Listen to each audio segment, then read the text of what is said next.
नमस्कार, स्वागत है आपका खबर एचपी में। तो आइए जानते हैं हिमाचल के हर छोटे बड़े शहर से जुड़े 30 फटाफट बड़ी खबरों को। इससे पहले यदि आप वीडियो को लाइक नहीं किए हैं तो लाइक कर दीजिए और चैनल में नए तो चैनल को सब्सक्राइब कर लीजिए। और आप वीडियो को कहां से देख रहे हैं कमेंट बॉक्स में हमें जरूर बताइए।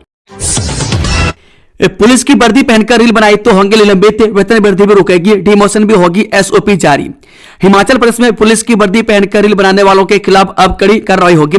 ऐसा करने वाले कर्मचारियों को सीधे निलंबित किया जाएगा और विभागीय जांच भी होगी। प्रदेश पुलिस मुख्यालय ने कर्मचारियों के सोशल मीडिया उपयोग के लिए मानक संचालन प्रक्रिया जारी की है और इसे तत्काल प्रभाव से लागू कर दिया है। बता दें कि निर्देशों के उल्लंघन करने पर अधिकारियों और कर्मचारियों की वेतन वृद्धि रोकी जाएगी, साथ ही डिमोशन भी होगी। गंभीर मामले में सेवा से हटाने तक की कार्रवाई का प्रावधान किया गया। यदि किसी कृत्य में आपराधिक तत्व पाया जाता है तो आपराधिक के मामला भी चलाया जाएगा। इस सरकारी निजी अस्पताल में फ्री इलाज, हिमाचल में इन्हें मिलेगा योजना का लाभ। हिमाचल के लिए प्रदेश की सुक्खू सरकार प्रतिबद्ध है और इसे साकार करने के लिए सरकार ने कई नई योजना चलाई है, जिसका मकसद किसानों और वरिष्ठ नागरिकों को मुफ्त इलाज की सुविधा देना है। मुख्यमंत्री सुख आरोग्य योजना का मकसद यही है कि उम्र के आखिरी पड़ाव में बुजुर्गों की सेहत दुरुस्त रहे और वे किसी पर आश्रित न हो। मुख्यमंत्री सुक्खू ने योजना का ऐलान बजट भाषण में किया था। योजना के अंतर्गत राज्य के कृषकों व बुजुर्गों को मुफ्त चिकित्सा सुविधा मुहैया करवाई जाएगी। इस जेड स्कोर फार्मूले से बनेगी multi shift CBT merit. Himachal Pradesh राज्य चयन आयोग भर्ती प्रक्रिया को सरल और पूर्ण रूप से पारदर्शी बनाने के लिए समय समय पर नए प्रयोग कर रहा है, ताकि भंग हो चुके पूर्व कर्मचारी चयन आयोग से जो भरोसा प्रदेश की जनता और बेरोजगारों का टूटा था उसे दोबारा बनाया जा सके। इसी कड़ी में आयोग ने अब भर्ती परीक्षाओं के लिए करवाए जाने वाले कंप्यूटर बेस्ड टेस्ट के परिणाम की मेरिट के लिए जेड स्कोर फार्मूले तय करने का निर्णय लिया है। आयोग इस फार्मूले को टीजीटी भर्ती में लागू करने जा रहे हैं। उसके बाद जेबीटी भर्ती परीक्षा में भी यह लागू होगा। दरअसल यह फार्मूला उन भर्ती परीक्षाओं में लागू होता है जो मल्टी शिफ्ट होती है। उनकी मेरिट बनाने के लिए जो एवरेज स्कोर निकाला जाता है उसमें यह फार्मूला लगाया जाता है। बता दें कि नीट, जेई, रेलवे और बैंकिंग जैसी मल्टी शिफ्ट भर्ती में मेरिट के लिए जेड स्कोर फार्मूला इस्तेमाल किया जाता है। इन महिलाओं को घर बनाने के लिए सुक्खू सरकार देती है 3 लाख रुपए, जाने कैसे करें आवेदन। जे एकल और विधवा महिलाओं के लिए हिमाचल सरकार ने हिमाचल प्रदेश मुख्यमंत्री विधवा एवं एकल नारी आवास योजना शुरू की थी। इस योजना से विधवा और एकल महिलाओं को आवास बनाने के लिए सरकार आर्थिक मदद देती है। कैसे पात्र महिलाएं इस योजना का लाभ ले सकती है और कैसे इसके लिए आवेदन किया जाता है, इस लेख में संपूर्ण जानकारी देंगे। योजना का उद्देश्य विधवा एवं अकेले महिला के आवास बनाने का सपना पूरा करना है। हिमाचल प्रदेश के अनुसूचित जाति, अन्य पिछड़ा वर्ग, अल्पसंख्यक और विशेष रूप से सक्षम लोगों के लिए सशक्तिकरण निदेशालय की ओर से इसका संचालन किया जा रहा है। इस योजना का लाभ लेने के लिए पात्र संबंधी योग्यताएं, इन्हें पूरा करने के बाद ही इस योजना का लाभ पात्र महिलाओं को मिलता है। हिमाचल राजभवन का नाम अब लोक भवन, राजभवन से जुड़े सरकारी दस्तावेज नाम पट्टे बदलने की प्रक्रिया शुरू। हिमाचल प्रदेश में राज्यपाल की मंजूरी मिलने के बाद राजभवन का नाम औपचारिक रूप से बदलकर लोक भवन कर दिया गया। इस संबंध में मंगलवार को अधिसूचना जारी की गई है। अधिसूचना के अनुसार अब सभी आधिकारिक पत्राचार, दस्तावेज, भवन संकेतक, वेबसाइट और अन्य रिकॉर्ड में राजभवन की जगह लोक भवन नाम का प्रयोग किया जाएगा। राज्यपाल श्री प्रताप शुक्ल की मंजूरी के बाद परिवर्तन की औपचारिक प्रक्रिया शुरू कर दी गई है। विभाग संबंधी रिकॉर्ड अपडेट कर रहे हैं, जबकि भवन के नामपट और अन्य प्रतीकों में भी बदलाव किया जा रहा है। बता दें कि केंद्र सरकार ने बीते दिनों सभी राज्यों में राजभवन नाम बदलकर लोक भवन करने का फैसला किया था। इसी कड़ी में हिमाचल में नाम बदलने की अधिसूचना जारी हुई है। 12 दिसंबर को शिमला आएंगे भाजपा अध्यक्ष जेपी नड्डा। 13 को पीटर हॉफ में होगा अभिनंदन समारोह। जब भाजपा के राष्ट्रीय अध्यक्ष जगत प्रकाश नड्डा 13 दिसंबर को शिमला में पार्टी के नए मुख्यालय भवन का शिलान्यास करेंगे। इस मौके को शक्ति प्रदर्शन में बदलने के लिए पार्टी ने प्रदेश के 7 जिलों के 21 विधानसभा क्षेत्रों से हजारों कार्यकर्ताओं को शिमला बुलाया। रैली को सफल बनाने के लिए प्रदेश भाजपा ने जिला वार माइक्रो मैनेजमेंट तैयार किया। वह पार्टी सूत्रों के अनुसार नड्डा 13 दिसंबर को जुबड़हट्टी रोड पर बड़े हड़ी के पास से बनने वाले 4 मंजिला अत्याधुनिक भाजपा मुख्यालय का शिलान्यास करेंगे। इस भवन को प्रदेश भाजपा के भविष्य के कमांड सेंटर के रूप में विकसित करने की योजना है। इसमें digital monitoring room, media centre और कार्यकर्ताओं के प्रशिक्षण के लिए आधुनिक सुविधा होगी। पीटीए टीचर की दोबारा नियुक्ति की याचिका को हाईकोर्ट ने किया खारिज, जाने पूरा मामला। हिमाचल प्रदेश हाईकोर्ट ने याचिकाकर्ता पीटीए शिक्षिका की सेवाओं को पुनः शामिल करने की मांग को लेकर दायर याचिका को विलंब और निष्क्रियता के आधार पर खारिज कर दिया। याचिकाकर्ता ने प्रवक्ता के पद पर पीटीए के तहत अपनी सेवाओं को बहाल करने की मांग की थी। न्यायाधीश जप्सना रिवाल दुआ की एकल पीठ ने यह फैसला दिया है। याचिकाकर्ता कुसुम कुमारी ने 22 मई 2014 की अधिसूचना और अश्विनी कुमार शर्मा बनाम हिमाचल प्रदेश राज्य के मामले में दिए गए फैसले के संदर्भ में पीटीए के तहत प्रवक्ता के रूप में अपनी सेवाओं को पुनः नियुक्ति की मांग की थी। वायुसेना में भर्ती के नाम पर युवाओं को थमा दिए फर्जी इंटरव्यू कॉल लेटर, जांच में खुलासा। जब वायुसेना में भर्ती के नाम पर झांसे में आई युवाओं को फर्जी इंटरव्यू कॉल लेटर भी थमाए गए थे।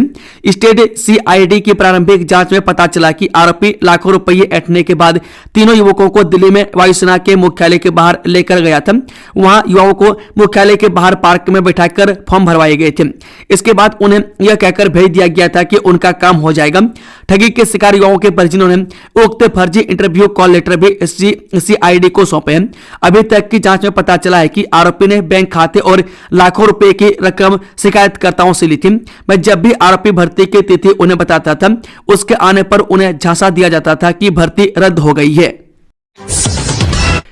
पर्यटन प्रोजेक्टों को 45 दिन में मिलेगी मंजूरी, 33 माह में पूरा करना होगा काम, नए नियम जारी। हिमाचल प्रदेश में पर्यटन क्षेत्र में निवेश बढ़ाने के लिए राज्य सरकार ने पर्यटन निवेश संवर्धन परिषद के नए नियम जारी किए हैं। पर्यटन प्रोजेक्टों को अब 45 दिन में मंजूरी मिलेगी और 36 माह में काम पूरा करना होगा। पर्यटन एवं नागरिक उड्डयन विभाग की ओर से जारी अधिसूचना के अनुसार अब प्रदेश में पर्यटन से जुड़ी परियोजनाओं की मंजूरी कम से कम समय में सरलता से और पारदर्शी तरीके से होगी।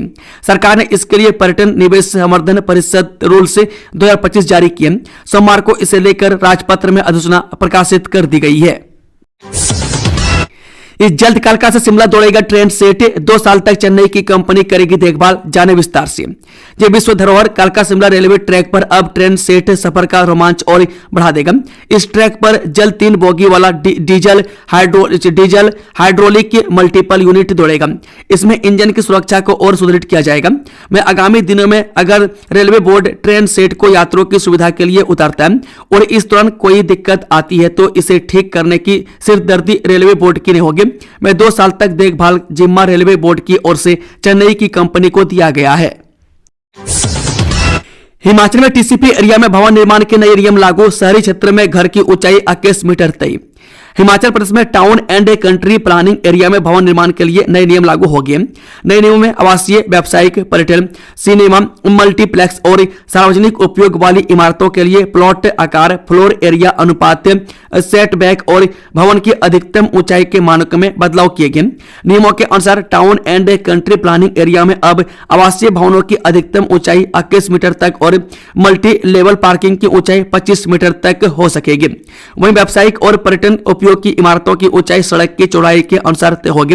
में 5 मीटर चौड़ी सड़क पर 21 मीटर तक ऊंचे भवन की अनुमति होगी। पार्किंग मानक को भी क्षेत्रफल के अनुसार बढ़ाया गया। में 4000 वर्ग मीटर से अधिक क्षेत्र वाले पर्यटन या वाणिज्यिक परिसर में प्रति 100 वर्ग मीटर पर 3 कार पार्किंग स्थान अनिवार्य होंगे। मल्टीप्लेक्स और सिनेप्लेक्स के लिए 4000 वर्ग मीटर का न्यूनतम क्षेत्र निर्धारित किया गया है, जिसमें रेस्टोरेंट, फूड आउटलेट, जिम और मनोरंजन केंद्र भी शामिल किए जा सकेंगे। नए नियमों के तहत अब की सभी निर्माणों के लिए स्वामित्व प्रमाण पत्र अनिवार्य है। एनओसी, ऑक्यूपेंसी और कंप्लीशन सर्टिफिकेट जारी करने की प्रक्रिया को भी स्पष्ट किया गया है। हिमाचल में 3 साल में कितना व्यवस्था परिवर्तन, 1500 रुपए की गारंटी से लेकर पंचायत चुनाव पर क्या बोले सीएम। हिमाचल प्रदेश के मुख्यमंत्री सुक्खू ने एक इंटरव्यू में राज्य में पिछले 3 सालों में हुए व्यवस्था परिवर्तन पर बात की। उन्होंने पंचायत चुनाव और सरकार द्वारा दी जा रही 1500 रुपए की गारंटी पर भी अपने विचार व्यक्त किए। मुख्यमंत्री ने विभिन्न योजनाओं और विकास कार्यों पर भी प्रकाश डाला। कुछ प्रशासनिक लड़ाई है तो कुछ अधिकारों की लड़ाई। हम पंचायत चुनाव टालने की बात नहीं कर रहे। हमारी प्राथमिकता पहले आपदा से जो प्रभावित हुए हैं उन्हें बसाना है। कांग्रेस के सत्ता में 3 साल के कार्यकाल पूरा करने पर मुख्यमंत्री सुखविंदर सिंह सुक्खू से दैनिक जागरण की टीम प्रकाश भारद्वाज और अनिल ठाकुर ने विशेष बातचीत की। प्रस्तुत है उसके प्रमुख अंश। एक कुत्तों की जिंदा गाय को नोचने के मामले में सीएम ने दिया जांच का आदेश, राजभवन ने भी लिया संज्ञान, डीसी देंगे रिपोर्ट। हिमाचल प्रदेश के कंगला जिले में आवारा कुत्तों द्वारा गाय को नोचने के मामले में मुख्यमंत्री सुखविंदर सुक्खू ने जांच के आदेश दिए। सरकार ने उपायुक्त से रिपोर्ट मांगी है, वहीं राजभवन ने भी संज्ञान लिया। पशुपालन विभाग आश्रय स्थल की जांच करेगा। पुलिस ने सोनिया चौधरी के खिलाफ पशु क्रूरता का मामला दर्ज किया। आश्रय स्थल की जमीन और संचालन की अनुमति की भी जांच होगी। प्राइमरी स्कूल में पढ़ाने के लिए बीएड डिग्री धारकों को करना होगा ब्रिज कोर्स से ऑनलाइन पंजीकरण शुरू। हिमाचल प्रदेश के सरकारी स्कूल में पहली से 5वीं कक्षा तक पढ़ाने वाले बीएड डिग्री धारक शिक्षकों को ब्रिज कोर्स करना अनिवार्य है। राष्ट्रीय मुक्त विद्यालय शिक्षा संस्थान के 6 माह के इस कोर्स के लिए पंजीकरण शुरू हो गया है, जिसकी अंतिम तिथि 25 दिसंबर है। यह कोर्स उन शिक्षकों के लिए अनिवार्य है जो 28 जून 2018 से 11 अगस्त 2023 के बीच नियुक्त हुए हैं। एक घर में भड़की आग में जिंदा जल गया बुजुर्ग, हादसा या साजिश, पुलिस कर रही जांच। सिरमौर के संगड़ा में एक घर में आग लगने से 65 वर्षीय बुजुर्ग की मौत हो गई। वहीं हरिराम नाम के यह व्यक्ति बांदल गांव में अपने घर में अकेले रहते थे। ग्रामीणों ने आग बुझाने की कोशिश की, लेकिन उन्हें बचाया नहीं जा सका। पुलिस मामले की जांच कर रही है और सबको पोस्टमार्टम के लिए भेजा गया है। प्रशासन ने पीड़ित परिवार को फौरी राहत के तौर पर 25,000 रुपये दिए हैं। धान की फसल बेचने को एक सप्ताह बाकी, 15 दिसंबर को बंद हो जाएगी धान की फसल की खरीद। धान की फसल बेचने को एक सप्ताह का समय बाकी है। 15 दिसंबर के बाद धान खरीद केंद्रों में धान की फसल की खरीद बंद हो जाएगी। प्रदेश के किसानों को धान की फसल का 45 करोड़ 20 लाख रुपए का भुगतान जारी किया गया है। प्रदेश के धान खरीदी केंद्र में अब तक किसानों से 19,933 मीट्रिक टन धान की फसल की खरीद की गई है। किसानों से धान की फसल खरीदने के लिए धान खरीद केंद्र 3 अक्टूबर से खुल गए और किसानों से धान की फसल की खरीद शुरू कर दी गई है। धान की फसल बेचने को किसान धड़ाधड़ बुकिंग करवा रहे हैं। खाद्य आपूर्ति विभाग द्वारा प्रदेश के किसानों से धान खरीदी करने के लिए पोर्टल खोल दिया गया है। किसान धान की फसल बेचने के लिए किसानों ने विभाग के पोर्टल पर पंजीकरण करवाना शुरू कर दिया है। अभी तक 5922 किसानों ने धान की फसल बेचने के लिए विभाग के पोर्टल पर ऑनलाइन पंजीकरण करवाया। इसमें से 58 से 75 पंजीकरण वेरीफाई किए गए हैं। बघाट बैंक के शेयर धारकों का टूटा सब्र, 18 दिसंबर को बैंक के बाहर देंगे सांकेतिक धरना, यह है मांग। जब बघाट बैंक शेयर धारकों के सब्र का बांध टूटता जा रहा है। बघाट बैंक ऋण घोटाले को लेकर सरकार के उदासीन रवैये व उप मुख्यमंत्री से मिले आश्वासन पर भी असंतोष जताते हुए शेयर धारकों ने अब सैकड़ों और सड़कों पर उतरने का मन बना लिया। शेयर धारक अब 18 दिसंबर को बैंक के बाहर सांकेतिक धरना देंगे ताकि बैंक प्रबंधन व सरकार पर कार्रवाई के लिए दबाव बनाया जा सके। शेयर धारकों ने सरकार से बैंक को एनपीएस से उभारने और जमा पूंजी को सुरक्षित करने के लिए 50 करोड़ वित्तीय सहायता की मांग की थी, जिसे उप मुख्यमंत्री मंत्री मुकेश अग्निहोत्री ने नकार दिया। ट्रैक्टर सब्सिडी वितरण में गड़बड़, कैग रिपोर्ट में बड़ा खुलासा, किसानों को 4 करोड़ 61 लाख रुपए का अतिरिक्त भुगतान। हिमाचल प्रदेश में केंद्र सरकार की कृषि मशीनीकरण पर सब मिशन यानी कि SMAM योजना के तहत किसानों को ट्रैक्टरों पर सब्सिडी के वितरण में बड़ी अनियमितता सामने आई है। कंट्रोलर एंड ऑडिटर जनरल यानी कि कैग की मार्च 2022 को समाप्त हुई अवधि के रिपोर्ट में खुलासा हुआ है कि 4 जिलों में सब्सिडी नियमों का पालन न करने के कारण किसानों को 4 करोड़ 61 लाख रुपए की अतिरिक्त वित्तीय सहायता वितरित की गई। यह योजना जिसे कृषि निदेशालय द्वारा लागू किया गया था का उद्देश्य छोटे और सीमांत किसानों को ट्रैक्टर जैसी कृषि मशीनरी खरीदने के लिए वित्तीय सहायता देकर खेती में मशीनरीकरण को बढ़ावा देना है। ऑपरेशनल गाइडलाइंस के तहत किसानों को 2 लाभार्थी समूह में बांटा गया था। इसके अलावा 2 पहिया ड्राइव यानी कि 2 WD और 4 पहिया ड्राइव यानी कि 4 WD ट्रैक्टरों के लिए सब्सिडी के नियम अलग अलग थे। ऑडिट में पाया गया कि जहां 2017-18 तक सब्सिडी के नियम एक जैसे थे, वहीं 2018-19 में 2 WD और 4 WD ट्रैक्टरों के लिए नए अलग अलग नियम लागू किए गए थे। राजस्व मंत्री जगत सिंह नेगी बोले, कॉल डैम विस्थापितों के पुनर्वास को बनेगी कमेटी, महीने में देगी रिपोर्ट। जिला बिलासपुर और मंडी जिला से संबंधित कॉल डैम विस्थापितों के पुनर्वास के लिए जल्द ही एक कमेटी गठित होगी। इसके लिए उपायुक्त मंडी और उपायुक्त बिलासपुर को एसडीएम की अध्यक्षता में कमेटी गठित करने के निर्देश राजस्व एवं बागवानी मंत्री जगत सिंह नेगी द्वारा दिए गए। विस्थापितों के पुनर्वास से संबंधित यह कमेटी 1 माह के भीतर अपनी रिपोर्ट सौंपेगी। तथा पानी से सुन्नी तक कॉल डैम में बढ़ रही सिल्ट और बरसातों में जल स्तर बढ़ने से आसपास क्षेत्रों में संभावित जल भराव की गंभीर समस्या भी बढ़ रही है। इसके इसके लेकर सभी संबंधित उपायुक्तों को डैम सेफ्टी एक्ट और डिजास्टर मैनेजमेंट एक्ट के तहत एनटीपीसी को नोटिस जारी करने के निर्देश दिए गए। सोमवार को राज्य स्तरीय कॉलडैम विस्थापित पुनर्वास एवं परामर्श समिति की बैठक बिलासपुर बचत भवन में आयोजित की गई। हिमाचल में शुष्क मौसम का दौर जारी, हल्की बारिश व बर्फबारी की संभावना। हिमाचल में पिछले कई दिनों से मौसम शुष्क बना हुआ है। वहीं मौसम के शुष्क बने रहने से सुबह व शाम प्रदेश में कड़ाके की ठंड पड़ रही है। मौसम विज्ञान विभाग एवं केंद्र की दैनिक रिपोर्ट के अनुसार प्रदेश के अधिकांश क्षेत्रों में न्यूनतम तापमान सामान्य के करीब दर्ज किया गया, जबकि कुछ ऊंचाई वाले स्थानों पर तापमान सामान्य से 2 डिग्री सेल्सियस तक नीचे गिरा है। कुकुमसेरी में न्यूनतम तापमान -6.1 डिग्री सेल्सियस दर्ज किया गया। वहीं मौसम विभाग ने संभावना जताई है कि 14 दिसंबर को पश्चिमी विक्षोभ के प्रभाव से ऊंचाई वाले कुछ क्षेत्रों में हल्की बारिश या बर्फबारी हो सकती है। लोकसभा आयोग ने पुलिस कांस्टेबल भर्ती का संशोधित परीक्षा परिणाम किया जारी। हिमाचल प्रदेश लोकसभा आयोग ने पुलिस कांस्टेबल भर्ती का संशोधित परीक्षा परिणाम जारी किया। उच्च न्यायालय की ओर से आए आदेशों की अनुपालना करते हुए और स्क्रीनिंग टेस्ट में उम्मीदवारों के प्रदर्शन और डॉक्यूमेंट वेरिफिकेशन के आधार पर यह संशोधित परिणाम घोषित किए गए। हिमाचल प्रदेश पुलिस विभाग में स्पेशलाइज्ड ड्यूटी के लिए कांस्टेबल के कुल 369 पदों को भरा गया है। हालांकि लोकसभा आयोग के माध्यम से महिला वर्ग में 380 पदों को विज्ञापित किया गया था, लेकिन कुछ कैटेगरी में पात्र उम्मीदवार न मिलने से 11 पद खाली रह गए। इस वर्ग में डॉक्यूमेंट वेरिफिकेशन के लिए 621 उम्मीदवारों को शॉर्टलिस्ट किया गया था। आयोग ने चयनित उम्मीदवारों की सूची जारी की है। इस चंबा तिसा मार्ग पर पहाड़ी पर लटकी कार सवारियों की अटकी सांस से जाने कैसे बची जान। चंबा तिसा मार्ग पर नकरोड़ के समीप तंग व खराब मार्ग पर एक हादसा होते होते टल गया। मंगलवार को यहां एक कार गुजरते वक्त अनियंत्रित होकर सड़क किनारे पहाड़ी पर लटक गई। कार चंबा से तिसा की ओर आ रही थी। इस दौरान जब नकरोड़ के समीप खस्ता हाल जगह पर पहुंची तो सड़क से बाहर हो गई। कार सड़क किनारे मलबे के साथ ही लटक गई, जिस कारण कार में सवार लोगों की सांसें अटक गई। वहीं नकरोड़ बाजार के लोगों ने एकत्रित होकर कार में सवार लोगों को सुरक्षित बाहर निकाला और कार को भी कड़ी मशक्कत के बाद सुरक्षित निकाल लिया। हाईकोर्ट के आदेश के बाद बीड़ बिलिंग क्षेत्र में नो पार्किंग जोन पर सख्ती। हिमाचल प्रदेश हाईकोर्ट द्वारा जारी आदेशों के बाद अब जिला कांगड़ा के बीड़ क्षेत्र में नो पार्किंग जोन को लेकर सख्ती शुरू हो गई है।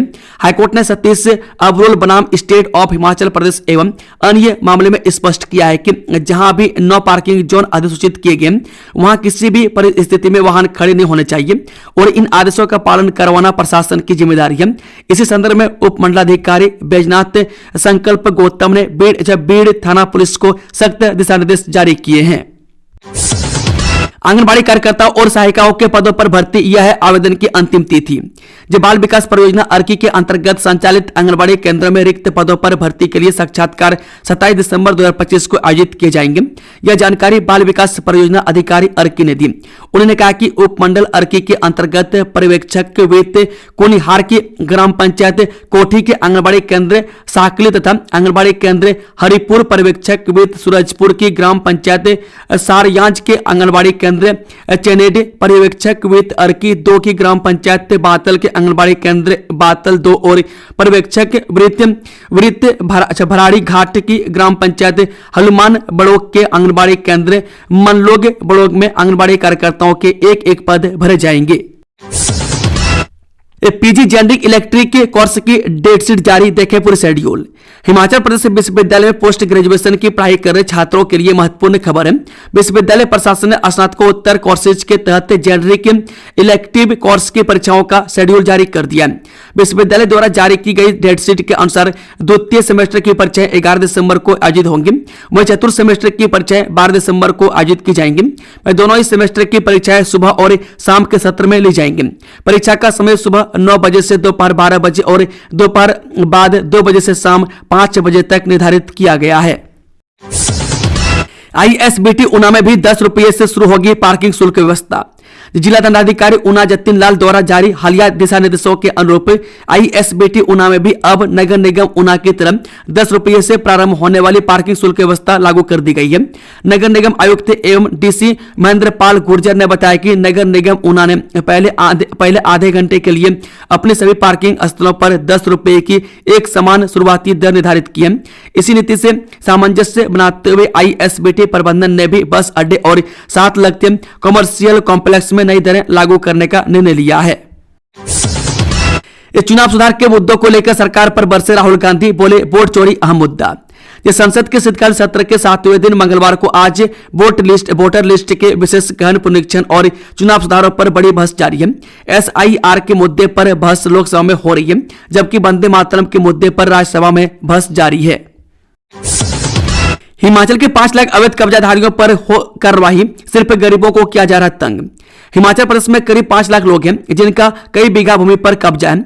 इनमें से कई लोग 10 मंजिला भवनों के भी मालिक हैं, लेकिन प्रदेश सरकार और हाईकोर्ट ऐसे लोगों के ऊपर कोई कार्रवाई नहीं कर रहा है, बल्कि गरीब लोगों को तंग किया जा रहा है, जो सिर्फ अपने रहने के लिए सरकारी भूमि पर बैठे हुए हैं।